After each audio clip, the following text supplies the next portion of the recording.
Pala municipality ഓഫീസിന് മുന്നിൽ പാലാ മണ്ഡലം കോൺഗ്രസ് കമ്മിറ്റിയുടെ നേതൃത്വത്തിൽ ധർണ സമരം നടത്തി. ആശാവർക്കർമാർക്കും കഴിഞ്ഞ 10 ദിവസമായി സമരം ചെയ്യുന്ന അംഗൻവാടി ജീവനക്കാർക്കും ഐക്യദാർഢ്യം പ്രഖ്യാപിച്ചുകൊണ്ട് നടന്ന സമരം KPCC എക്സിക്യൂട്ടീവ് അംഗം അഡ്വക്കേറ്റ് ടോമി കല്ലാനി ഉദ്ഘാടനം ചെയ്തു. കഴിഞ്ഞ 1.5 മാസക്കാലമായി തിരുവനന്തപുരം സെക്രട്ടേറിയറ്റ് പടിക്കൽ ന്യായമായ ആവശ്യങ്ങളുമായി സമരം ചെയ്യുന്ന ആശാവർക്കർമാർക്കും കഴിഞ്ഞ 10 ദിവസമായി സമരം ചെയ്യുന്ന അംഗൻവാടി ജീവനക്കാർക്കും ഐക്യദാർഢ്യം പ്രഖ്യാപിച്ചുകൊണ്ട് KPCCയുടെ ആഹ്വാനപ്രകാരം പാലാ മുനിസിപ്പാലിറ്റി ഓഫീസിന് മുമ്പിൽ പാലാ മണ്ഡലം കോൺഗ്രസ് കമ്മിറ്റിയുടെ നേതൃത്വത്തിൽ ധർണാ സമരം നടത്തി.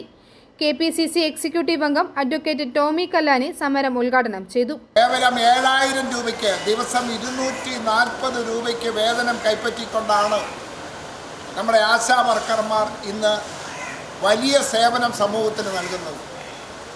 ഇന്നത്തെ ജീവിത സാഹചര്യത്തിൽ ജീവിത ചെലവുകളിടയിൽ 240 രൂപയ്ക്ക് ഒരു കുടുംബം എങ്ങനെ മുന്നോട്ട് പോകുന്നു എന്ന് നമുക്കറിയാമെങ്കിലും നാട് ഭരിക്കുന്ന മുഖ്യമന്ത്രി പിണറായി വിജയനും അദ്ദേഹത്തിൻ്റെ മന്ത്രിസഭാ അംഗങ്ങൾക്കും അദ്ദേഹത്തിൻ്റെ പാർട്ടിയുടെ സംസ്ഥാന സെക്രട്ടറി അടക്കമുള്ളവർക്കും മനസ്സിലാകാത്തത് കൊണ്ടായിരിക്കും ആശാ വർക്കർമാരുടെ സമരത്തെ വളരെ നിന്ദ്യമായ ഭാഷയിൽ, നീചമായ ഭാഷയിൽ അപഹസിക്കുകയും അപമാനിക്കുകയും ചെയ്തുകൊണ്ട് അവർ പ്രസ്താവനകൾ ഇറക്കുന്നത്. സെക്രട്ടേറിയറ്റിൻ്റെ മുമ്പിൽ നടത്തുന്ന ഈ സമരം കേരളത്തിൻ്റെ പൊതുസമൂഹം ഏറ്റെടുത്തിരിക്കുക.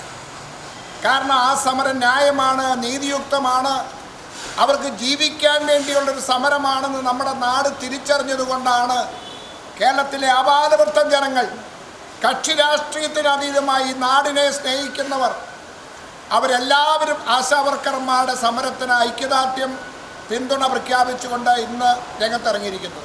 ധർണാ സമരത്തിൽ കോൺഗ്രസ് പാലാ മണ്ഡലം പ്രസിഡന്റ് തോമസ് കുട്ടി നെച്ചിക്കാട്ട് അധ്യക്ഷത വഹിച്ചു. Professor Satheesh Chollani, Sabu Abraham, Shoji Gopi, Santhosh Manarcad, VC Prince, Maya Rahul, Annie Bijoy, Lissykutty Mathew, Binu Arackal, Rahul PNR, Thomas Pulickal, Arjun Sabu, George Kutty Chempakasseril, Kunjumon Palackal, Leelamma Thomas, Joy Madom എന്നിവർ ചടങ്ങിൽ പങ്കെടുത്ത് സംസാരിച്ചു. i4 news, Pala.